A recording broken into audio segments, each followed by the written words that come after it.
Galera, é normal você ver as pessoas na academia fazendo treinos de alongamento, fazendo exercícios de alongamento, que é importante, mas será que ele é essencial? Quem é que deve fazer? Quem não precisa, não deveria fazer esse tipo de exercício para melhorar a sua qualidade de vida, a sua longevidade? Vamos nessa?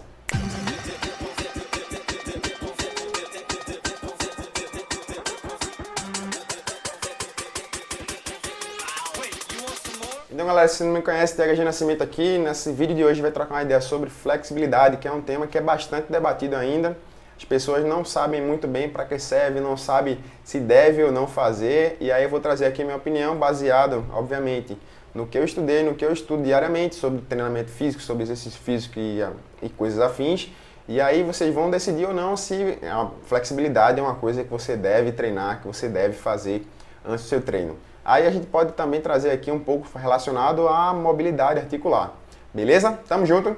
Vamos nessa. Então, é comum demais pessoas chegarem na academia e começarem a fazer uns alongamentozinhos ali, aí se pendura, aí bota a perna para um lado, bota a perna para o outro. E aí normalmente a pessoa vai lá e faz um alongamento específico para a área alvo que ela vai treinar naquele dia. Mas será que isso é uma prática que é efetiva, que vai trazer benefícios no longo prazo? Isso é uma coisa que a gente vai discutir aqui. Tá? Normalmente as pessoas indicam ou fazem ou orientam que se faça esse tipo de alongamento a fim de prevenir lesões. Tá? E esse tipo de coisa realmente não encontra embasamento, respaldo científico. Na literatura a gente hoje não tem nenhum dado que afirme que você alongar, você vai diminuir seu risco de lesões. Tá?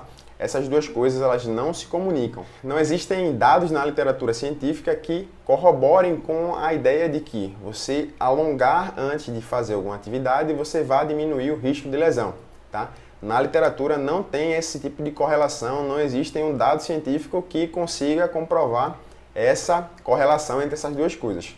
Agora, é óbvio que as pessoas que são mais alongadas, elas tendem a ter uma capacidade de realizar um movimento em grandes amplitudes sem pôr em risco nenhuma articulação, nenhuma a parte do músculo lá.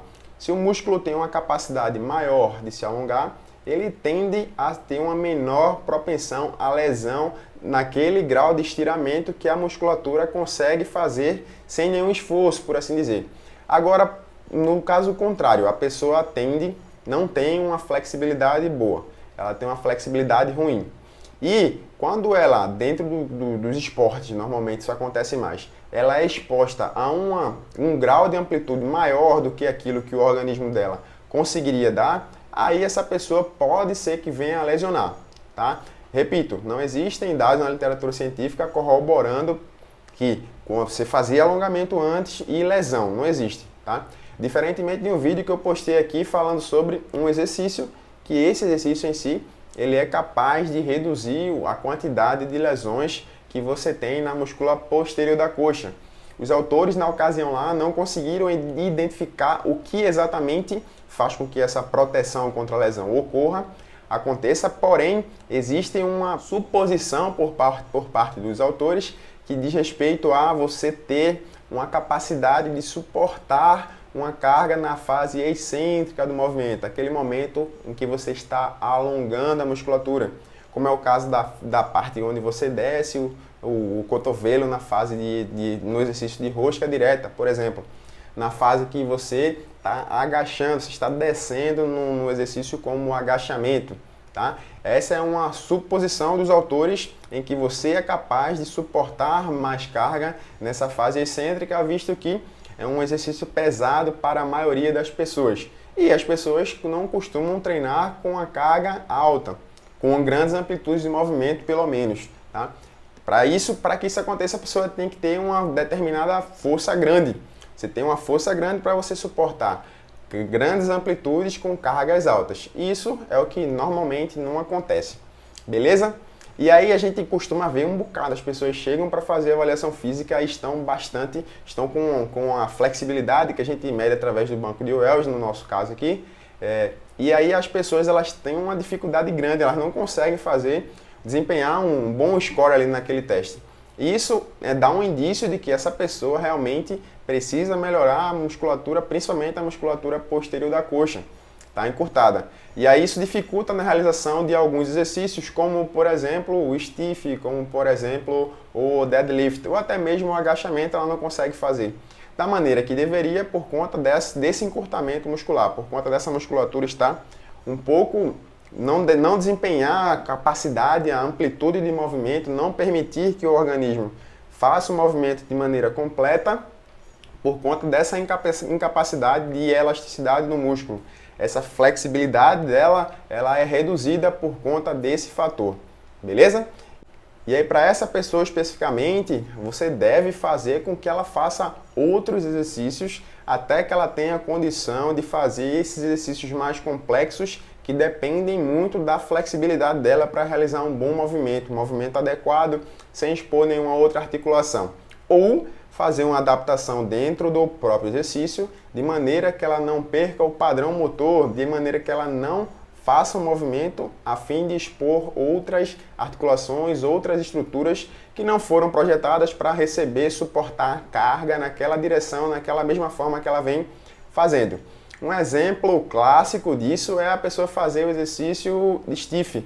Esse exercício aqui que eu vou botar do lado para vocês aqui, ela faz esse movimento ou muito encurtado ou fazendo um movimento de flexão da lombar ou flexionando muito o joelho, que no caso do stiff não é a ideia. A ideia é fazer com a musculatura, com o joelho parado e o movimento ser de fato de extensão e flexão de quadril, alongando bem a musculatura posterior da coxa.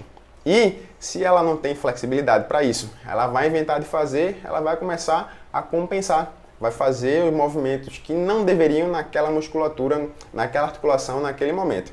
E não pode fazer flexão de coluna em momento algum, não é esse o caso. A gente não deve, nesse exercício especificamente, principalmente se estiver com sobrecarga alta, fazer dessa forma.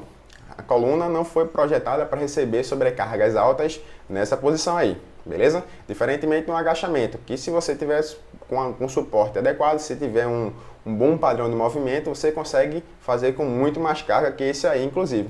Assim como o deadlift também.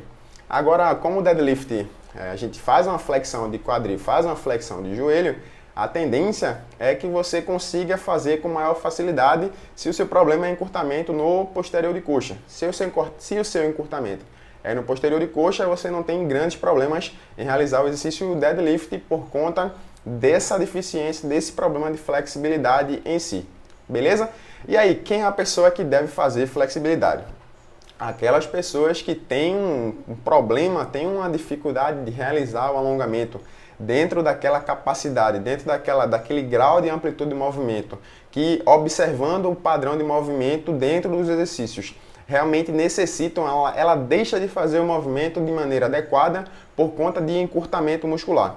Essa pessoa é quem deve estar fazendo os exercícios de alongamento, tá? E para aquelas pessoas que não têm nenhuma dificuldade com isso, vai muito de pessoa, tá? Isso é uma coisa bastante individual, porém, se você consegue realizar os movimentos do dia a dia, os movimentos que você deseja desenvolver dentro dos exercícios, e você não sente dificuldade com isso, você não impede que seu movimento flua de maneira tranquila, sem realizar os exercícios de alongamento anteriormente falando, não tem problema, tá?